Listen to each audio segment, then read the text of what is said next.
Good morning વિદ્યાર્થી મિત્રો.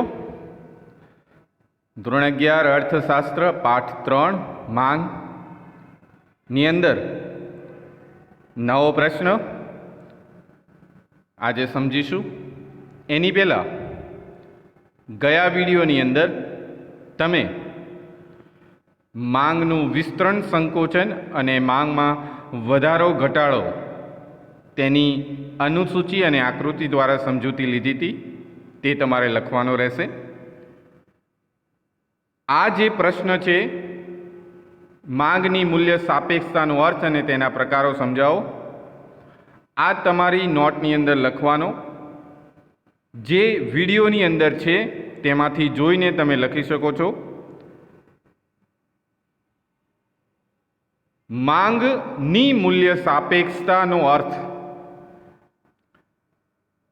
અર્થ છે કે વસ્તુની કિંમતમાં થતો ટકાવારી ફેરફારને લીધે વસ્તુઓની માંગમાં થતા ટકાવારી ફેરફારનું પ્રમાણ માપ એટલે માંગની મૂલ્ય સાપેક્ષતા.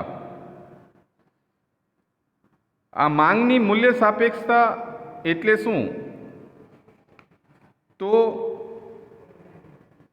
જે માંગ ઉપર અસર કરતા પરિબળો, જે માંગને અસર કરે છે, તે માંગ ઉપર આધારિત હોય છે. તે સ્વતંત્ર હોતા નથી અને તેથી માંગની મૂલ્ય સાપેક્ષતા તરીકે ઓળખાય છે. એટલે કે ફરીથી અર્થ યાદ રાખીએ, પરીક્ષામાં પૂછાય એકમ કસોટીમાં કે વસ્તુની કિંમતમાં થતો ટકાવારી ફેરફાર ને લીધે વસ્તુઓની માંગમાં થતા ટકાવારી ફેરફારનું પ્રમાણ માપ એટલે માંગની મૂલ્ય સાપેક્ષતા. હવે તેનું સૂત્ર પણ છે માંગની મૂલ્ય સાપેક્ષતા બરાબર કે માંગમાં થતો ટકાવારી ફેરફાર છેદમાં કિંમતમાં થતો ટકાવારી ફેરફાર. જે તમારા ચોપડીની અંદર આપેલું છે, તમે પેજ 28 પેજની અંદર તમને અર્થ અને સૂત્ર જોવા મળશે, પરંતુ તમે આ સૂત્ર અને અર્થ પાકી નોટમાં લખી શકો છો. ફરીથી યાદ રાખીએ, જો આ અર્થ યાદ રહી જશે તો પાછળના બધા જ વ્યાખ્યા અને અર્થ તમારે યાદ રહેશે અને યાદ રાખવું પડશે, પરીક્ષાની અંદર પૂછાશે. કે વસ્તુની કિંમતમાં થતો ટકાવારી ફેરફારને લીધે વસ્તુની માંગમાં થતો ટકાવારી ફેરફારનું પ્રમાણ માપ એટલે માંગની મૂલ્ય સાપેક્ષતા. અને જેવી રીતે માંગનો નિયમ પ્રોફેસર માર્શલે આપેલો છે, એ રીતે માંગની મૂલ્ય સાપેક્ષતા ના પ્રકારનો અર્થ બંને પ્રોફેસર માર્શલે આપેલો છે. હવે એના પ્રકારોની આપણે ચર્ચા કરીએ. નંબર 1, એકમ મૂલ્ય સાપેક્ષ માંગ. બાજુમાં આકૃતિ છે, તમે જોઈ શકો છો. હવે એકમ મૂલ્ય સાપેક્ષ માંગ એટલે શું? કે જ્યારે કિંમતમાં થતો ટકાવારી ફેરફાર અને માંગમાં થતો ટકાવારી ફેરફાર સરખા હોય, જો અહીંયા શબ્દ શું છે? સરખા હોય, ત્યારે માંગની એકમ મૂલ્ય સાપેક્ષ માંગ કહેવાય. જો તમે આકૃતિની અંદર તમે જોઈ શકો છો OX અને OY. OY ઉપર વસ્તુની કિંમત, OX પર વસ્તુની માંગ. હવે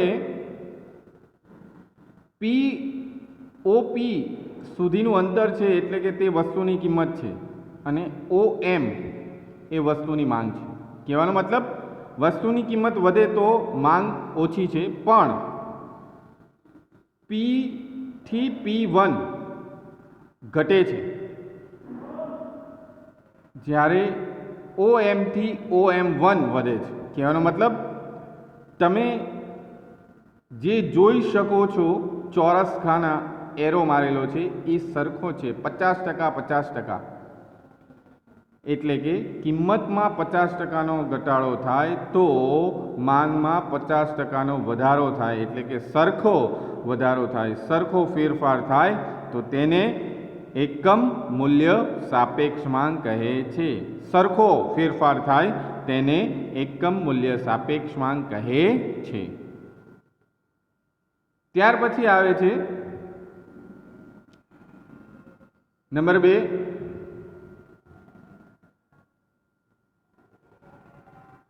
નંબર 2 આવશે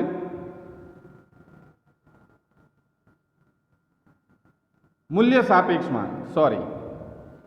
મૂલ્ય સાપેક્ષ માંગ એટલે શું? મૂલ્ય સાપેક્ષ માંગ એટલે કે વસ્તુની કિંમતમાં થતો ટકાવારી ફેરફાર કરતાં વસ્તુઓની માંગમાં થતો ટકાવારી ફેરફાર વધુ હોય. જો અહીંયા વ્યાખ્યા સરખી છે, ખાલી સરખો, વધુ આ શબ્દ નવા નવા છે.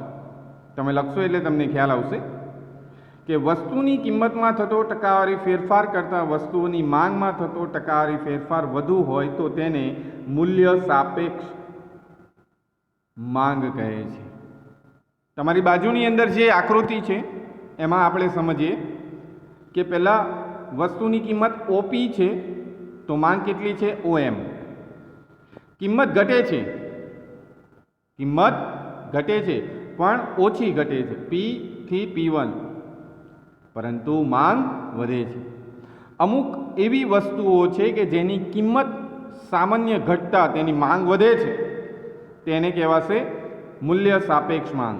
એક ઉદાહરણ એમ કહી શકીએ કે સોનું છે, કિંમતી છે, અત્યારે તેની કિંમત 50,000 ચાલે છે, પરંતુ તેમાં થોડો ઘટાડો થાય તો ઘણા વ્યક્તિઓ, પરિવારો અથવા સમાજ તેની વધુ ખરીદી કરશે. કહેવાનો મતલબ કિંમતમાં 30%નો ઘટાડો થાય અને માંગમાં 50%નો ફેરફાર વધુ જોવા મળે તો તેને મૂલ્ય સાપેક્ષ માંગ કહે છે.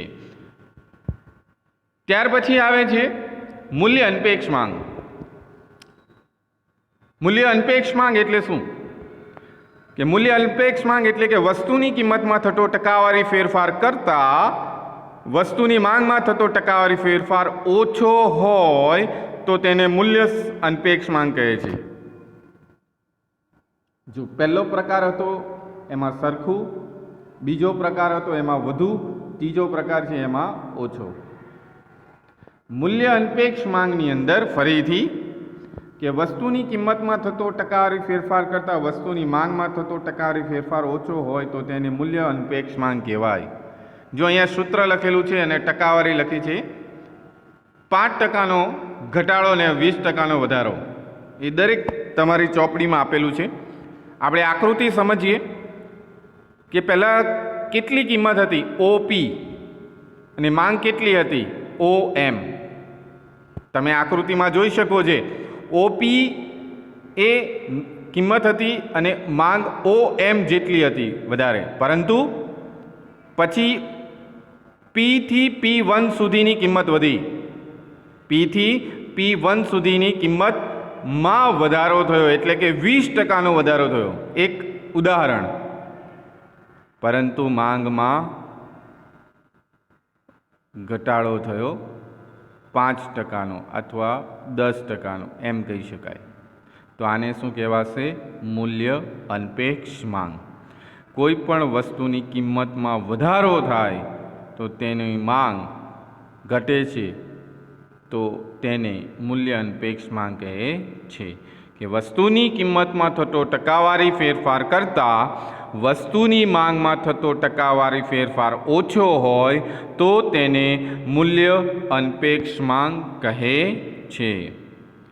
પછી ચોથો પ્રકાર આવશે સંપૂર્ણ મૂલ્ય સાપેક્ષ માંગ.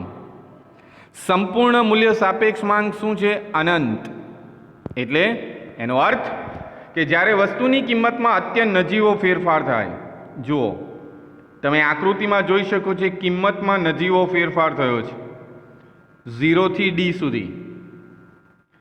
પરંતુ વસ્તુની માંગમાં અનંત અથવા અમાપ ફેરફાર થાય તો તેવી માંગને સંપૂર્ણ મૂલ્ય સાપેક્ષ માંગ કહેવાય. એટલે કે માંગમાં વધારો પણ થાય અથવા તો ઘટાડો પણ થાય. અનંત એમાં કોઈ માપ હોતું નથી, અમાપ છે, એટલે એને અનંત કહી શકાય.